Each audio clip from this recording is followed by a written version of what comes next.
ये double engine की सरकार दिल्ली के लोगों को चाहिए, दिल्ली में दौड़ानी है अब डबल इंजन वाली गाड़ी। बिल्कुल रोमाना, बिल्कुल प्रोफेसर साहब की बात से इत्तेफाक रखता हूँ। ये दरअसल जो वोट है वो बीजेपी के लिए है, बीजेपी की मॉडल के लिए है, डेवलपमेंट मॉडल के लिए है। जो दिखाया बीजेपी ने बताया कि किस तरह से हम इस राजधानी को जो पिछड़ती जा रही है दुनिया भर में, जो नाम जो खराब हो रहा है राजधानी दिल्ली का इंफ्रास्ट्रक्चर के मामले में, खासतौर से यमुना के मामले में, वो हम इसको वर्ल्ड क्लास बनाएंगे, उसके लिए लोगों ने वोट दिया है। और मुझे लगता है दर्शकों को भी इस बात को नोट करना चाहिए कि ये जो मॉडल है ना, ये मॉडल की एंट्री इस बार दिल्ली चुनाव में बहुत लेट हुई। वहीं 2020 वाला दिल्ली विधानसभा चुनाव अगर है तो आम आदमी पार्टी के पास सबसे बड़ा हथियार क्या था चुनाव में, वो दिल्ली मॉडल था। लेकिन 2025 आते आते क्या हुआ उस दिल्ली मॉडल का, आम आदमी पार्टी से एक बार भी आपने दिल्ली मॉडल सुना नहीं होगा। उल्टे आम आदमी पार्टी के प्रचार में रणनीति इस तरीके से बदलती आई कि आम आदमी पार्टी ने दिल्ली के वोटर को बीजेपी का डर दिखाया कि अगर बीजेपी सत्ता में आ जाएगी तो अभी तक जो मिल रहा है वो सब छीन लेगी। आकाशवाणी ओखला से बीजेपी के मनीष चौधरी 2260 वोटों से आगे हैं। ओखला से बीजेपी मनीष चौधरी बढ़त बनाई हुई है लगातार, और ओखला की सीट जहां से एएमआईएम असदुद्दीन ओवैसी ने शफाउर रहमान को चुनाव मैदान में उतारा है, वही असदुद्दीन ओवैसी जो है वो आम आदमी पार्टी और कांग्रेस की पतंग की डोर काटते हुए नजर आ रहे हैं। क्या पेचल लड़ रहे हैं ओखला से लेकर इस वक्त मुस्तफाबाद तक। और फिलहाल दिल्ली का ये बड़ा नंबर जिसमें बीजेपी अब थोड़ा और खिसक कर 41 पर आ गई है, लेकिन अभी भी जो बहुमत वाला 36 का आंकड़ा है उससे तो देखिए ना आप 5 सीटों के साथ आगे शुरुआती रुझानों में बीजेपी प्लस नजर आ रहा है। आम आदमी पार्टी एक बार फिर से 30 को टच करती हुई नजर आ रही है। 29 पर आम आदमी पार्टी। क्या अभी खेला बाकी है? सौरभ भारद्वाज को लेकर बड़ा अपडेट आ रहा है ग्रेटर कैलाश से। सौरभ भारद्वाज पीछे चल रहे हैं, ताजा स्कोर सामने आ गया है, बीजेपी 41 पर है। और ये तस्वीरें आपके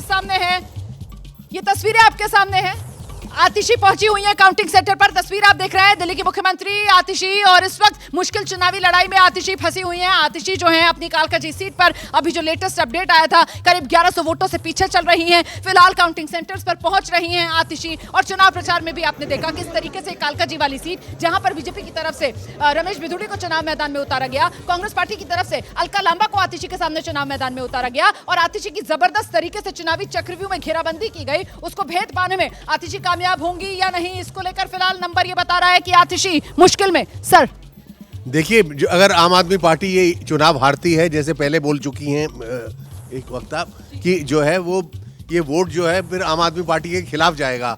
लेकिन इसका एक कारण ये भी है कि कांग्रेस जो है वो बिल्कुल उभर नहीं पा रही। कांग्रेस का संगठन नहीं था, और जो है कांग्रेस से उम्मीद करना बहुत बेईमानी नहीं, मतलब कि काम में अनएक्सपेक्टेड वो था।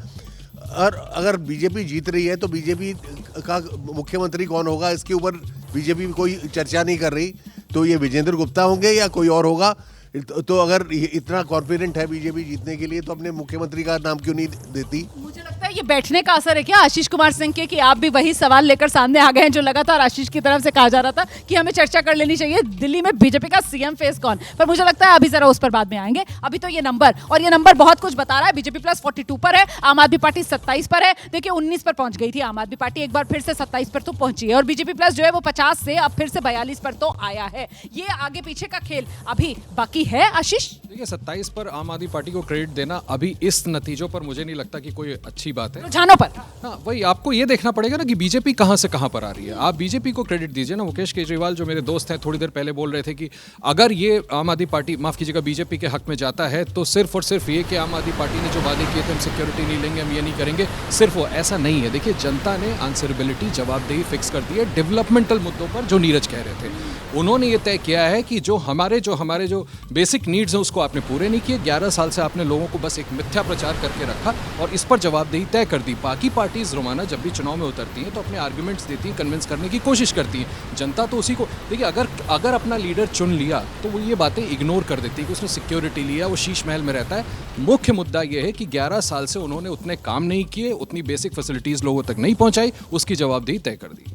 प्रोफेसर साहब देखिए रोमाना जी, ये जो परिणाम आ रहा है ये परिणाम है आदरणीय प्रधानमंत्री जी का जो संकल्प पत्र था ना, वो जो संकल्प को सिद्धि तक लेकर जाते हैं ना, और जिसको उन्होंने हर स्टेट में दिखाया भी है कि कैसे परफॉर्म किया है, ये उसका परिणाम है। और दूसरी बात, ये जो लगातार झूठ पे झूठ, वादे पे वादे, किसी दिन फाइल दिखाना, किसी दिन ये करना, अपने अवसरवादिता के नाते गठबंधन बना लेना, फिर उसके बाद में उन्हीं के अगेंस्ट दुष्प्रचार करना, घोटालों पे घोटाला, घोटालों पे घोटाला, बार बार आरोप लगाना, एलजी नहीं काम करने दे रहे, बीजेपी नहीं काम करने दे रही, केंद्र सरकार नहीं काम करने दे रहा।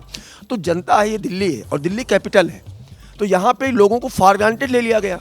आप कुछ भी वादे करते रहो, 500 स्कूल खोल देंगे, 20 हम कॉलेज खोल देंगे, लेकिन on the ground, on the record है क्या?